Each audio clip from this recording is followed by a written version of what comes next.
Welcome back to my YouTube channel. ನನ್ನ ಚಾನಲ್ನ ಯಾರೆಲ್ಲ ಹೊಸದಾಗಿ ನೋಡ್ತಾ ಇರುವವರು ಸಬ್ಸ್ಕ್ರೈಬ್ ಮಾಡ್ಕೊಂಡು ನೋಡಿ, ಹಾಗೆ ನನಗೆ ಸಪೋರ್ಟ್ ಮಾಡಿ. ನಾನು ಒಂದು ವಾರದಿಂದ ಯಾವ ವಿಡಿಯೋನೂ ಕೂಡ ಅಪ್ಲೋಡ್ ಮಾಡಿಲ್ಲ, ಶಾರ್ಟ್ಸು ಕೂಡ ಹಾಕಿಲ್ಲ ಹೆಚ್ಚು.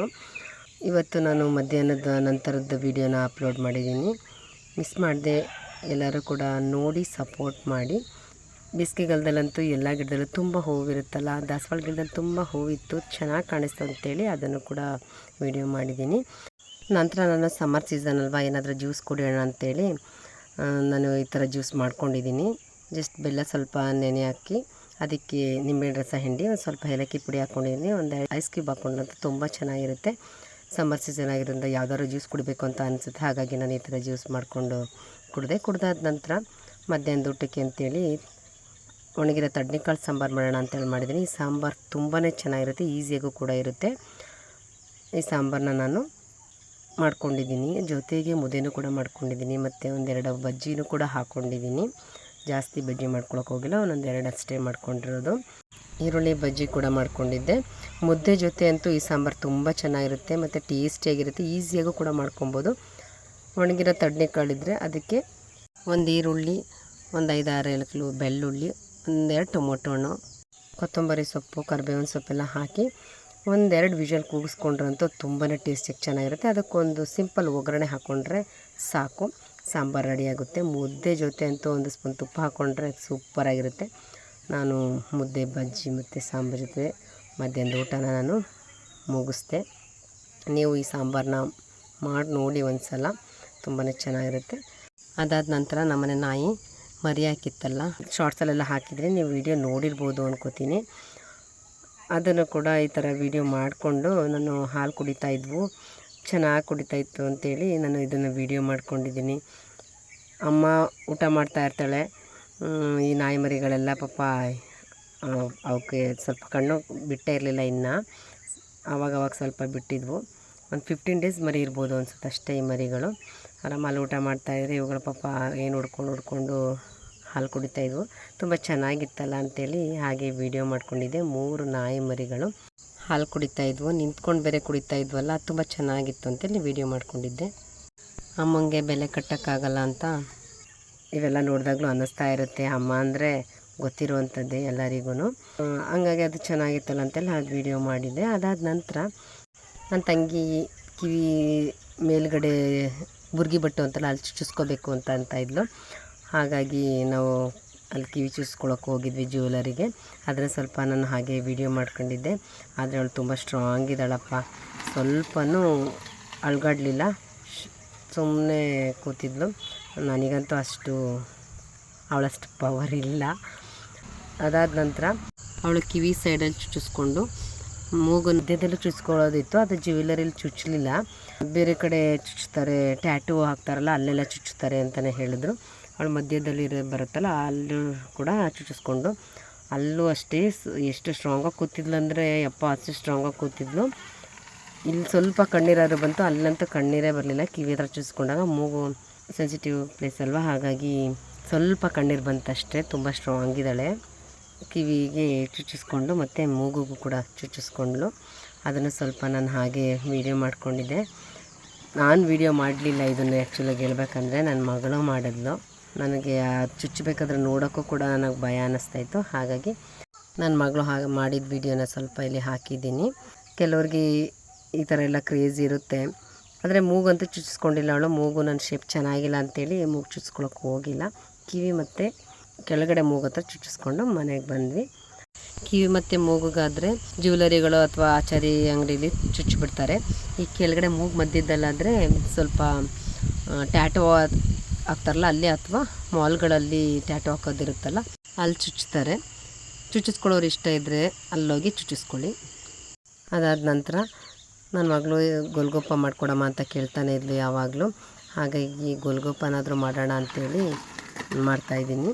ನಾನು ಮೊದಲೇ ಇದು ಮೈದಾ ಕಲಸಿಟ್ಟಿದ್ದೀನಿ. ಮೈದಾ ಮತ್ತು ಸಣ್ಣ ರವೆ ಹಾಕ್ಕೊಂಡಿದ್ದೀನಿ. 1 ಕಪ್ಪು ಮೈದಾಗೆ ಅರ್ಧ ಕಪ್ಪು ಸಣ್ಣ ರವೆ ಅಷ್ಟು ಹಾಕಿ ನೀಟಾಗೆಲ್ಲ ಕಲಸಿಟ್ಟಿದ್ದೀನಿ.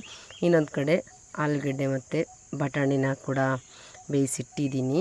ಬಟಾಣಿನ ನೆನೆಸಿ ಬೇಯಿಸ್ಕೊಂಡಿರೋದು ನಾನು. ಬಟಾಣಿ ಮತ್ತು ಆಲೂಗಡ್ಡೆನ ಹಾರಕ್ಕಿಟ್ಟು ಪೂರಿನೆಲ್ಲ ಇದು ಮಾಡ್ಕೊಂಬಿಡೋಣ ಅಂಥೇಳಿ ಪೂರಿಗಳಿಗೆ ಒತ್ಕೋತಾ ಇದ್ದೆ. ಸಣ್ಣ ಸಣ್ಣದು ಒಂದೊಂದನ್ನೇ ಒತ್ತಕ್ಕಾಗಲ್ಲ ಅಂತೇಳಿ ಈ ರೀತಿ ಒತ್ಕೊಂಡ್ಬಿಟ್ಟು ಯಾವುದಾದ್ರೂ ಕ್ಯಾಪ್ ತೊಗೊಂಡು ಈ ಥರ ರೌಂಡ್ ಶೇಪ್ ಮಾಡ್ಕೊತಿದ್ವಿ. ಒಂದು ಕ್ಯಾಪಲ್ಲಿ ನೋಡಿದೆ ತುಂಬ ದೊಡ್ಡದು ಶೇಪ್ ಅನ್ನಿಸ್ತು, ಹಾಗಾಗಿ ಇನ್ನೊಂದು ಕ್ಯಾಪ್ ತೊಗೊಂಡು ಮೀಡಿಯಮ್ ಸೈಜ್ ಇತ್ತು ಆ ಕ್ಯಾಪಲ್ಲಿ ಈ ಥರ ಎಲ್ಲ ಶೇಪ್ ಮಾಡಿಕೊಂಡು ಈ ಥರ ರೌಂಡ್ ಶೇಪಾಗಿ ಎಲ್ಲನೂ ಒಂದು ಸೈಡಿಗೆ ತೆಗೆದಿಟ್ಕೊಂಡೆ. ಜೊತೆಗೆ ನಾನು ಎಣ್ಣೆನೂ ಕೂಡ ಆಲ್ರೆಡಿ ಕಾಯೋಕ್ಕೆ ಇಟ್ಟಿದ್ದೆ. ಕಾದಿದ್ದನ್ನು ಇವಾಗ ನಾನು ಮನೇಲೆ ಪೂರಿನೂ ಕೂಡ ಮಾಡ್ಕೊಳ್ಳೋದ್ರಿಂದ ಸ್ವಲ್ಪ ಹಿಂಸೆ ಅನಿಸುತ್ತೆ. ಹೋಮ್ ಮೇಡ್ ಅಲ್ವಾ, ಇನ್ನೇನು ಮಾಡೋದು, ರೆಡಿಮೇಡ್ ಇದ್ದರೆ ಪೂರಿದೆಲ್ಲ ಹಿಂಸೆ ಇರಲ್ಲ ಅಷ್ಟೊಂದು.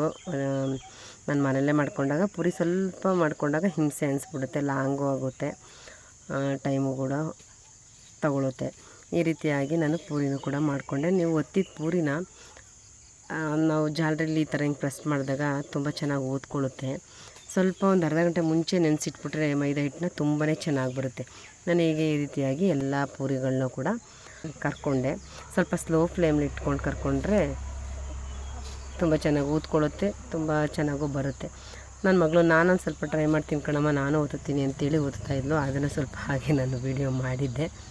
ಅವಳು ಕೂಡ ಚೆನ್ನಾಗಿ ಪೂರಿಗಳನ್ನೆಲ್ಲ ಚೆನ್ನಾಗಿ ಓದ್ತಿದ್ಲು. ನೋಡಿ ಈ ರೀತಿಯಾಗಿ ಇಷ್ಟು ಪೂರಿಗಳನ್ನ ನಾನು ಮಾಡಿಕೊಂಡೆ. ಪೂರಿ ಎಲ್ಲ ಮಾಡಿ ರೆಡಿ ಆದಮೇಲೆ ಒಂದೊಂದು ಫ್ಲ್ಯಾಟ್ ಆಗುತ್ತೆ, ಒಂದೊಂದು ಉಬ್ಬಿರೋದಿಲ್ಲ. ಆಲ್ಮೋಸ್ಟ್ ಅಲ್ಲಿ ತುಂಬಾ ಉಬ್ಬಿತ್ತು. ಒಂದೆರಡು ಮೂರಲ್ಲ ತುಂಬಾ ಸ್ವಲ್ಪ ಫ್ಲ್ಯಾಟ್ ಆಗಿತ್ತು. ಅದಾದ ನಂತರ ನಾನಿಲ್ಲಿ ಆಲೂಗಡ್ಡೆ ಮತ್ತು ಬಟಾಣಿ ಬೇಯಿಸಿಟ್ನಲ್ಲ, ಆಲೂಗಡ್ಡೆನ ಸಿಪ್ಪೆಲ್ಲ ತೆಗೆದು ಈರುಳ್ಳಿ ಕೂಡ ಆಲ್ರೆಡಿ ಸಣ್ಣಕ್ಕೆ ಹಚ್ಚಿಟ್ಕೊಂಡಿದ್ದೆ. ಆಲೂಗಡ್ಡೆನೂ ಕೂಡ ಎಲ್ಲ ಸ್ಮ್ಯಾಶ್ ಮಾಡಿಕೊಂಡು ಅದ್ರ ಜೊತೆಗೆ ನಾನು ಕೊತ್ತಂಬರಿ ಸೊಪ್ಪನ್ನು ಸ್ವಲ್ಪ ಹಾಕ್ಕೊಂಡಿದ್ದೀನಿ. ಸಣ್ಣದಾಗಿ ಮೆಣಸಿನ್ಕಾಯಿ ಕೂಡ ಹಚ್ಚಾಕೋಬೋದು, ಆದರೆ ನಾನು ಮೆಣಸಿನ್ಕಾಯಿನ ಹಚ್ಚಾಕೊಳ್ಳೋಕೆ ಹೋಗಲಿಲ್ಲ, ಅದು ಬಾಯಿಗೆಲ್ಲ ಸಿಗ್ಬಿಡುತ್ತೆ ಅಂತೇಳಿ ಸ್ವಲ್ಪ ಚಿಲ್ಲಿ ಪೌಡ್ರನ್ನೇ ಹಾಕ್ಕೋತಾಯಿದ್ದೀನಿ. ಸ್ವಲ್ಪ ಚಿಲ್ಲಿ ಪೌಡ್ರ್ ಕೂಡ ಹಾಕ್ಕೊಂಡೆ. ಅದಾದ ನಂತರ ಸ್ವಲ್ಪ ಗರಂ ಮಸಾಲ ಹಾಕ್ಕೊಂಡಿದ್ದೀನಿ. ಒಂದೊಂದು ಸ್ಪೂನಷ್ಟು ಸಾಕು, ಜಾಸ್ತಿ ಏನು ಬೇಡ.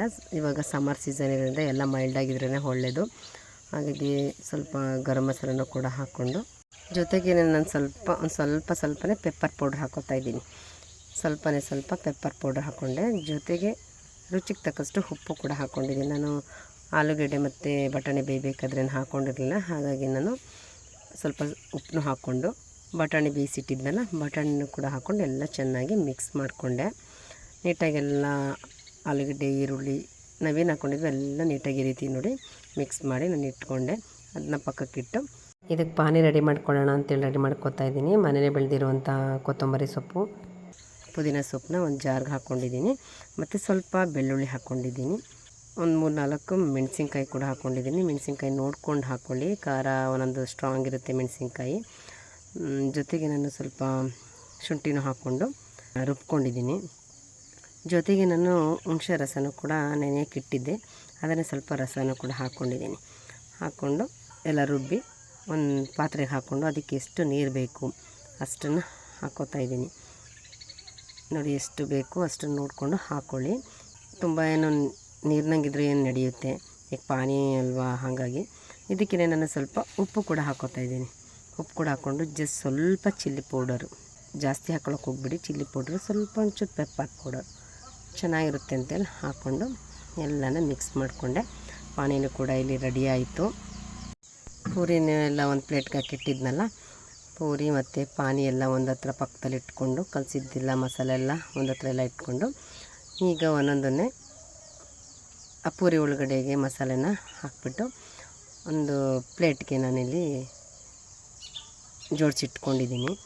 ನೋಡಿ ಈ ರೀತಿಯಾಗಿ ಎಲ್ಲ ಪೂರಿಗಳಿಗೂ ಕೂಡ ಮಸಾಲೆ ಹಾಕಿ ಒಂದು ಪ್ಲೇಟ್ಗೆ ಹಾಕಿ ಒಂದು ಗ್ಲಾಸಲ್ಲಿ ಪಾನಿನೂ ಕೂಡ ಹಾಕಿ ಇಟ್ಟಿದ್ದೀನಿ. ತುಂಬಾ ಚೆನ್ನಾಗಿತ್ತು. ಪಾನಿ ಮಾಡಬೇಕಾದ್ರೆ ಮೆಣಸಿನ್ಕಾಯಿ ಸ್ವಲ್ಪ ನೋಡ್ಕೊಂಡು ಮಾಡ್ಕೊಳ್ಳಿ, ಯಾಕಂದರೆ ಒಂದೊಂದು ಮೆಣಸಿನ್ಕಾಯಿ ತುಂಬ ಖಾರ ಇರುತ್ತೆ, ಒಂದೊಂದು ಮೆಣಸಿನ್ಕಾಯಿ ಖಾರ ಇರಲ್ಲ.